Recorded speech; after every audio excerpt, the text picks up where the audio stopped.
This week, Alabama Life learns the true nature of sticking your finger in hot water. You can count to 1 second. It's probably a little too cold. We try our hand at locating alligators in the dark and get up really early to watch the grass grow. It's all in search of good eats and wild adventures. There's no time to waste. This is Alabama Life.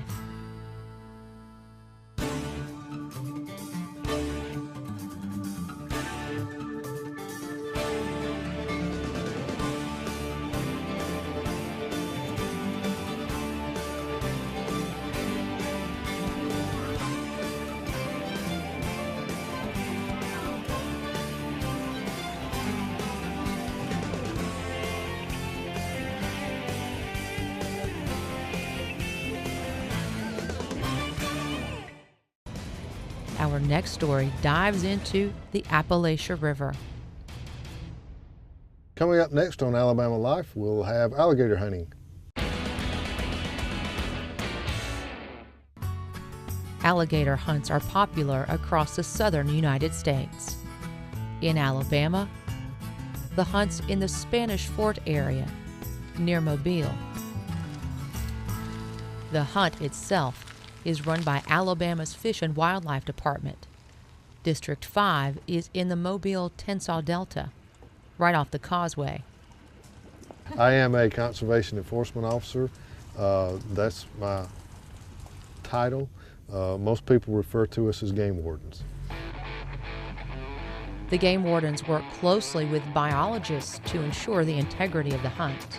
And we tell them over and over again at the class with their training, you've got to have a hunting license. Everybody in the boat must have a valid hunting license. And it never fails. Every year we end up with some people without a valid hunting license. How y'all doing? And they will end up with a citation for hunting without a license. You hunting? It's not like they haven't been told. Who's got the tag? You do? Okay. That's a typical stop. Be expected to get stopped, be expected to get stopped several times.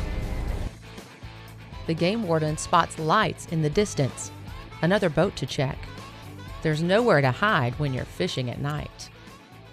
Kind of odd looking boat. How y'all doing? Y'all just getting started? Yes, sir. Well, I do want to check, make sure you got your hunting license. First time? First time, first night, huh? Do you mind getting And out their of here? strategy is Look for eyes. Good luck. Well, all right. Well, y'all be careful. All right, man. If they get a gator, it'll be icing on the cake. If they don't, they're still having a good time. That's what it's all about. while the game warden is checking for proper licenses and tags. The District 5 biologist, Chris Nix, is back at the check station where it's all a waiting game. It's 2:30. We're sitting at the check station, and there's been 2 alligators come in tonight. It's kind of a slow night.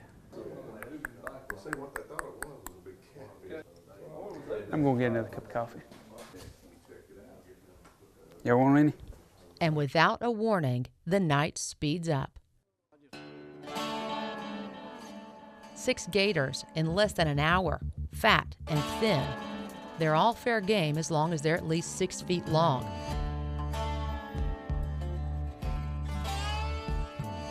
First, the reptile is weighed and given a federal ID tag. Then it's measured from teeth to tail. Everything is recorded.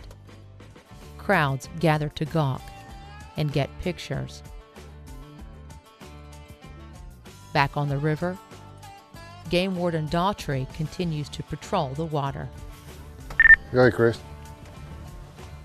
We're right here at the ship canal, and we're watching a boat now. I think it looks like they had spotted one, but it went under, and they're trying to locate him again, so we're just kind of hanging back a little bit and watching them.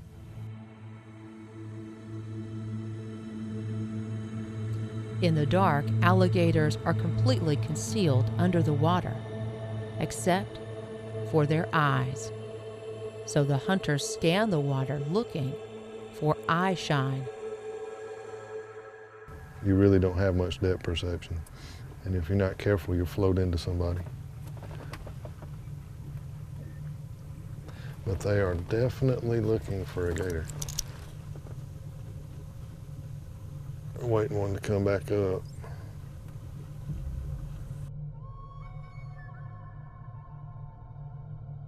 Once spotted, you still have to snag the gator with only a fishing line. They'll get 2 to 3 treble hooks attached to the alligator in order to pull it up to the surface. Snagged. The gator needs to be restrained with a noose before being dispatched.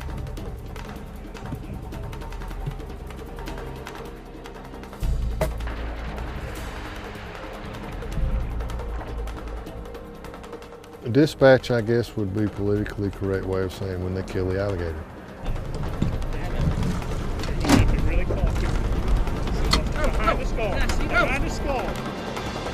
They're wore out, you know, adrenaline's been pumping, and now it's, okay, the adrenaline's gone, they're through fighting the gator. Now they've got to get this 500-pound animal over the side of the boat, into the boat. I'm with guys. It's been a long night, but these guys still have one more stop, the check station. The gator is gigantic. Chris Nix steps in to take all of its measurements. The gator is so massive, they have to tie up the tail for an accurate reading. And the alligator weighs. It was 5'10", and the chains weigh 15 pounds. Okay. It's about 5 o'clock Sunday morning. Had a good night. We ended up with the largest alligator that was killed on the Appalachia, right at 500 pounds, and a little over 12 foot long. So we'll work all night and go home, take a nap, and get back after it the next day. All in a day's work for Game Warden Daughtry and biologist Chris Nix.